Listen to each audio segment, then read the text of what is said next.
started. But that's the thing. Perspective is one of those things where the tip is to study it. It's not like there's one trick where it's like, do this, do that. And I wish that I had a very simple tip. You know what? I do have a simple tip I can give you, which is that 1 point perspective will really do the trick for a lot of illustrations. That was one of the things that I think I learned from John Messer. Let me turn the opacity up on this. Believe it or not, for as complicated a subject as perspective, let me just draw this freehand. Who cares? For as complicated a subject as perspective is, it really comes down to choose your horizon line. Maybe you've got a low horizon, maybe you've got a tall horizon. Decide where you want your vanishing point. And if you're doing 1 point perspective, you just put your vanishing point anywhere, along the horizon. If you're doing 2 point perspective, you only want you want your vanishing points as far apart as possible. But for 1 point perspective, you can just say, all right, if this is my vanishing point, you just make sure that all of your buildings, all of your cars, everything points to that vanishing point. Now, the one tip that I will say this will be useful for you is scale. Scale is what helps sell perspective, because you can have all of your buildings and your cars look like they are heading towards that vanishing point. But if the scale is off, then everything's going to look wonky. So let's say that you've got this vanishing point here and you decide, let's say that the figure is on the horizon. You decide, okay, this is a man's head. This is their body. You have established scale by putting a figure in this environment. But what that means is you need to keep that scale consistently. So if this is the size of a man standing, if you put a car next to him, the car is not going to be taller than the guy. But let's say the car's roof comes up to like shoulder height. You might say, all right, this box that I'm putting in here, like that's the size of a car. This height that is a man is going to be the same all the way across, meaning that if you put a figure, let me switch to a different color. You have established that this is the time to use the autocorrect here, where you can draw straight lines in Procreate. You have established that this height right here, that's the height of a figure. But see these red lines, if you go down here, that is the height of a person. If you go down here, that's the height of a person. Now, what that means is, let's say that a person is maybe 6 feet tall. If you've got a building, let's say a building is 12 feet tall. That means that a one-story building, let's say it's going to be twice the height of the guy. That means that this is going to be the height of a building.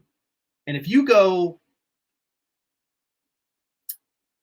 to, let's say you go down here, I'm going to show you that you can use this anywhere in the piece. For instance, if you go all the way back here, and you say this is the height of a guy, and if you double that, that's the height of a building, you can go now horizontally over to the other side.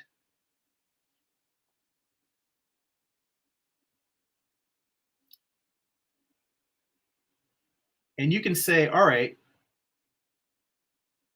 so this height right here is double the height of a figure, meaning that this far back in space,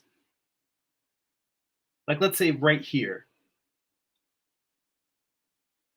this building, if I put a building right here,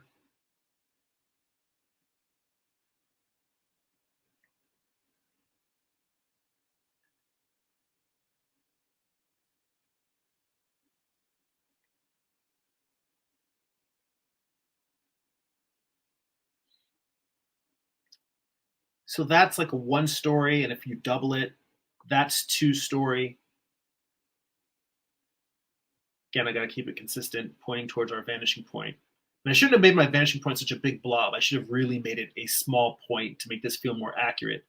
But what I'm getting at here is that this building that I just drew back here, this 2-story building, is the same size as, if I go up here now, this is again one figure, this is 1 story. So if I were to go up again, double this height, so 1, 2, 3, 4, what I've just shown you right here is that this, let me put a row of windows to kind of give you this sense that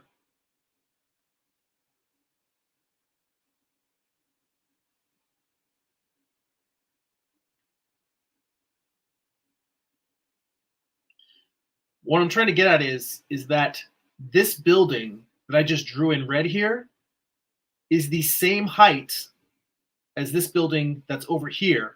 It's just so that that building that's over here on the left is farther back in space, but they're the same height. And you can use human figures are a great thing to use for scale. I'm going to draw one more. I'm going to switch to blue now and just show you. So yeah, that height that I was talking about. So if this is a 2-story building and 1 story is double the height of a human figure, that scale is the same. A human figure, this little blue dot that I drew down here, this little guy is the same height as this guy over here. So that's a tip for perspective, is that you might have your perspective all worked out, like all your points are heading towards your vanishing point, but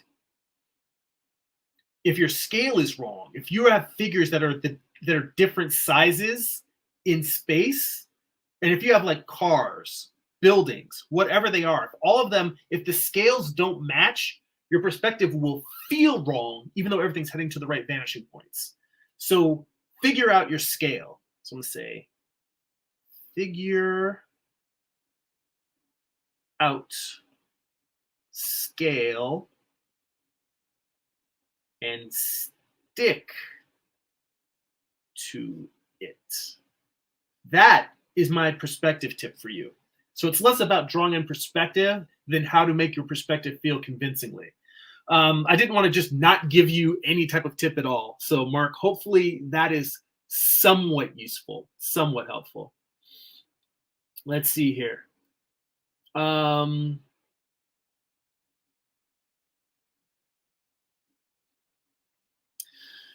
Byron mentions going back away from perspective now. I love how I just swing wildly from topic to topic, but you know what? That's what we do here. It's just us hanging out in the studio.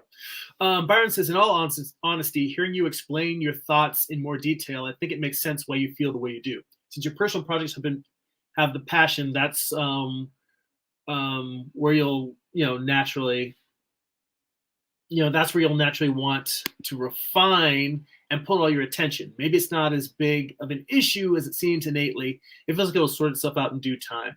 I think that you are correct. You're very correct in that. And I will tell you that a lot of what I find troubling, and I'm just going to go ahead and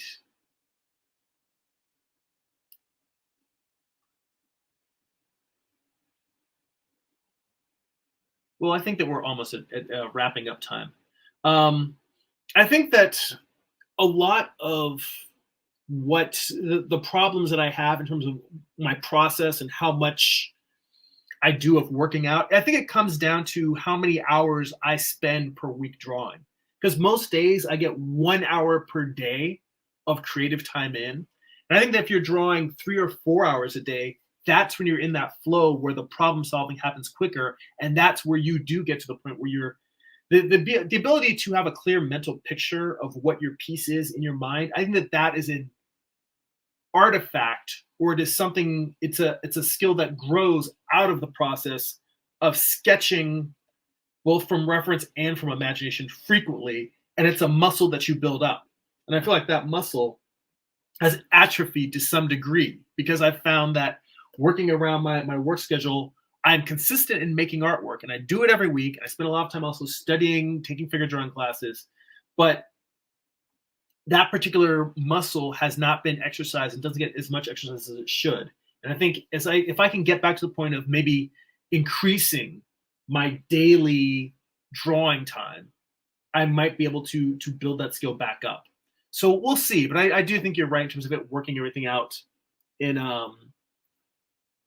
working things out over time. And a man says passion will eventually prevail over other endeavors. And Byron says consistent scale and eye alignment can get you far. That's true. Like one of the things I learned from Andrew Loomis was he says here that's how a lot of comic cartoonists are able to fake perspective. Andrew Loomis has this great thing in Figure Drawing for All It's Worth, where he talks about hanging figures on the horizon, which is simply that if you draw a horizon line, on the horizon line, all things should be consistent. So if you draw a person really close to the camera and their head is that big, and then you draw somebody who's way, way far away and that big, and then you draw someone who's sort of in the medium distance, and then somebody maybe a little bit closer.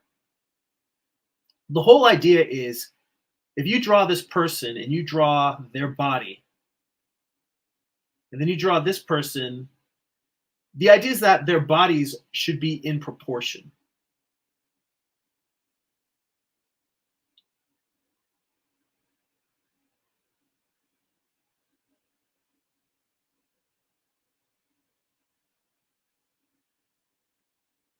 See, just that right there, without knowing any perspective at all, if you just draw all of the things on the same horizon, and the way that this works is that you can also say, if I were to come up here and say, all right, by the same token,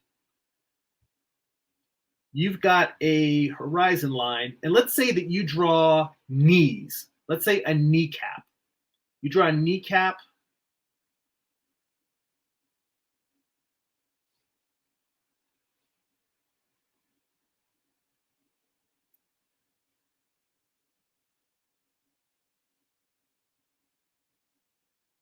All of the knee, since that kneecap is on the horizon, everyone's kneecap, not that, different people are different sizes. You can adjust and put some a little bit above and some a little bit below.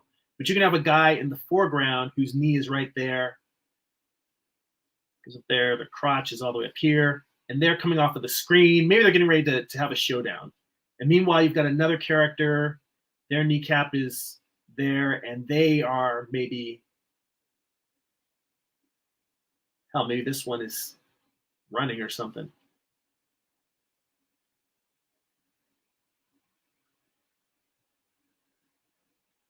The point is by hanging everything on the horizon, hanging one body part on the horizon and saying everyone else's body parts are going to be in perspective. See, it's kneecap, kneecap, kneecap, and the other one is head, head, head. But you put them all on the horizon, and they will all feel relatively in proportion with each other. And then you've got one person whose kneecap is there, and they're way in the background. He's waving. He's like, hi, hi, I'm the tiny guy here in the back. Okay, that arm is way too big for that figure. But you get my point, which is hanging figures on the horizon is another way to keep everything in scale. And whether it's hanging their head on the horizon, hanging their kneecap, you can hang their waistline or their crotch. The point is you can do this, and it'll give your all of your work a sense of consistent scale. So, well, hell, I almost feel like that should be the title of the live stream, only because that's the most useful thing, the most useful topic that I think I've discussed today. But it's at the end, and I always like to pick something that I talked about earlier in the live stream, just name the names. That way, if people are watching it later, they don't come in and be like, where's the perspective? You named this video, this is something about perspective. You're going on and on about digital painting and acrylic thumbnails. I don't give a shit about this. Thumbs down. So while this is, I think, probably the most useful thing I've discussed today, that's not what I'm going to title the video. All right, so we're going to wrap things up here.